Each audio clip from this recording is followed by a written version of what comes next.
Power കോയുടെ മറ്റൊരു വീഡിയോയിലേക്ക് നിങ്ങൾക്ക് ഏവർക്കും സ്വാഗതം. ഇന്നത്തെ വീഡിയോയിൽ നമ്മുടെ വീട്ടിലെ ഇലക്ട്രിക് ഉപകരണങ്ങളായ അയൺ ബോക്സ്, ഫ്രിഡ്ജ്, അതേപോലെ മിക്സർ ഗ്രൈൻഡർ, ഇവ ഇങ്ങനെ 3 പിൻ വരുന്ന ഇലക്ട്രിക് ഉപകരണങ്ങളിൽ നിന്നും കറണ്ട് എർത്തായിട്ട് പോകുന്നുണ്ടോ എന്ന് നമുക്ക് എളുപ്പം കണ്ടുപിടിക്കാവുന്ന ഒരു വീഡിയോയുമായിട്ടാണ് വന്നിരിക്കുന്നത്. അതിന് വേണ്ട സാധനങ്ങളാണ് ഒരു മെയിൽ ഫീമെയിൽ നമ്മളെ കടയിൽ ഏത് ഷോപ്പിലും വാങ്ങാൻ കിട്ടും. ഈ ഒരു സാധനം ഉണ്ടെങ്കിൽ നമുക്ക് എളുപ്പം മനസ്സിലാക്കാൻ സാധിക്കും. എല്ലാ വീടുകളിലും ELCB ഒന്നും ഉണ്ടാകത്തില്ല, അതുകൊണ്ടാണ്.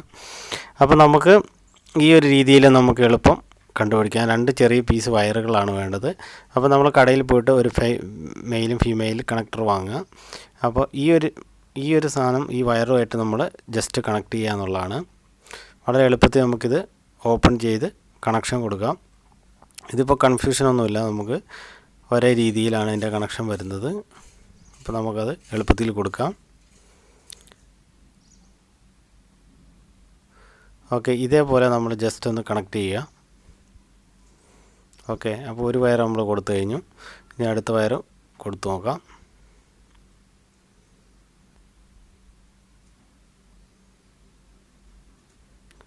ഓക്കെ, ഇതേപോലെ ജസ്റ്റ് കണക്ട് ചെയ്ത് കൊടുക്കുക.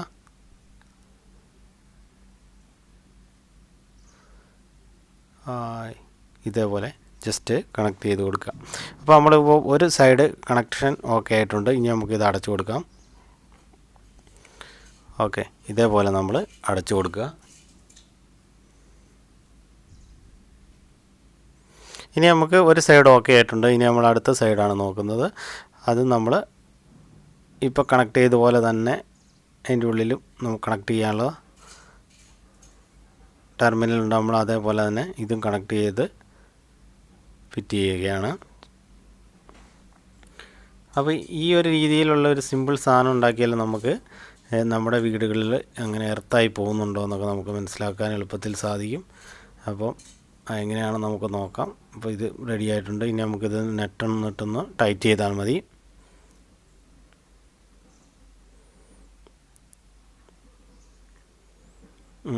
ഇപ്പോൾ റെഡി ആയിട്ടുണ്ട്. അപ്പോൾ ഇങ്ങനെ ഒരു സിമ്പിൾ സാധനമാണ് ഇപ്പോൾ നമ്മൾ ഉണ്ടാക്കിയിരിക്കുന്നത്. അപ്പോൾ നമ്മളിത് എങ്ങനെയാണ് നോക്കാം. ഞാൻ ജസ്റ്റ് ഒരു എക്സ്റ്റൻഷൻ എടുത്തിട്ട് ഞാൻ കാണിച്ചു തരാം എങ്ങനെയാണെന്ന്. ഞാൻ ഇത് ടെസ്റ്റ് ചെയ്യുന്നത് നമ്മുടെ അയൺ ബോക്സിലാണ് ടെസ്റ്റ് ചെയ്ത് നോക്കുന്നത്. നമ്മുടെ അയൺ ബോക്സിൽ എർത്തായിട്ട് പോകുന്നുണ്ടോ നമുക്ക് നോക്കാൻ സാധിക്കുന്നു. എങ്ങനെയാണെന്ന് നോക്കാം നമുക്ക്. അപ്പോൾ നമ്മൾ ഒരു സൈഡ് നമ്മൾ അയൺ ബോക്സ് 3 പിന്നാണ് വരുന്നത്. കാരണം ബോഡിക്ക് എർത്തുള്ളതുകൊണ്ട് നമ്മൾ 3 പിന്നായിട്ടാണ് വരുന്നത്. അപ്പോൾ 3 പിന്നുള്ള ഏതും നമുക്കിങ്ങനെ ടെസ്റ്റ് ചെയ്യാൻ സാധിക്കും. അപ്പോൾ നമ്മൾ കണക്ട് ചെയ്ത കണക്ടർ നമ്മൾ എക്സ്റ്റൻഷനായിട്ട് കണക്ട് ചെയ്തിരിക്കുകയാണ്. മറ്റേ തല നമ്മൾ നമ്മുടെ അയൺ ബോക്സിൻ്റെ അതിലേക്ക് നമ്മൾ ഫേസും ന്യൂട്രും തടി കൂടുതലുള്ളതാണ് നമ്മൾ എർത്തായിട്ട് വരുന്നത്. അപ്പോൾ ഇതേപോലെ കണക്ട് ചെയ്യുക. എന്നിട്ട് നമ്മൾ നോക്കുക. നമ്മുടെ ടെസ്റ്റർ ഈ എർത്തിൽ വെച്ച് നോക്കുമ്പോൾ കത്തുന്നുണ്ട് എങ്കിൽ കണ്ടോ, കത്തുന്നുണ്ടെങ്കിൽ എർത്തിങ് നടക്കുന്നുണ്ടെന്ന് മനസ്സിലാക്കാൻ സാധിക്കും. അപ്പം ഈ ഒരു രീതിയിലാണ് ഇതിൻ്റെ ചെക്കിങ് നടക്കുന്നത്. അപ്പോൾ നിങ്ങൾക്ക് മനസ്സിലായി കാണും. ഈ ഒരു രീതിയിലാണ് നമ്മുടെ വീട്ടിലുള്ള 3 പിൻ വരുന്ന ഇലക്ട്രിക് ഉപകരണങ്ങൾ ഇതേപോലെ നിങ്ങൾ ചെക്ക് ചെയ്ത് നോക്കുക. മറ്റു ഉപകരണങ്ങളെ എല്ലാം ഓണാക്കിയിട്ട ശേഷമാണ് നമ്മൾ ഇതേപോലെ ചെക്ക് ചെയ്യേണ്ടത്. അപ്പോൾ നിങ്ങൾ ഷോക്കൊക്കെ അടിക്കാണ്ട് ശ്രദ്ധിച്ച് മാത്രമേ ചെയ്യാവുള്ളൂ. അപ്പം ഇങ്ങനെ കത്തുന്നുണ്ടെങ്കിൽ നിങ്ങൾക്ക് മനസ്സിലാക്കാം നിങ്ങൾ ആ ഉപകരണം നമ്മൾ ഉപയോഗിക്കുമ്പോൾ കറണ്ട് ഒരുപാട് ലീക്കായി പോകുന്നുണ്ടെന്ന് നമുക്ക് മനസ്സിലാക്കാൻ സാധിക്കും. അങ്ങനെ ഉണ്ടെങ്കിൽ കറണ്ട് ലീക്കേജ് ഉണ്ട് എന്ന് മനസ്സിലാക്കുക. അതുവഴി നമുക്ക് കറണ്ട് ബില്ല് കൂടാനും സാധ്യത വരും. അപ്പോൾ നിങ്ങളും ചെക്ക് ചെയ്ത് നോക്കുക. വീഡിയോ ഇഷ്ടമായ നിങ്ങൾ ചാനൽ സബ്സ്ക്രൈബ് ചെയ്യുക. ലൈക്ക് ചെയ്യാൻ ആരും മറക്കരുത്. ലൈക്ക് ചെയ്യുക. മറ്റൊരു വീഡിയോയുമായി ഞാൻ വീണ്ടും വരുന്നതായിരിക്കും. Thank you.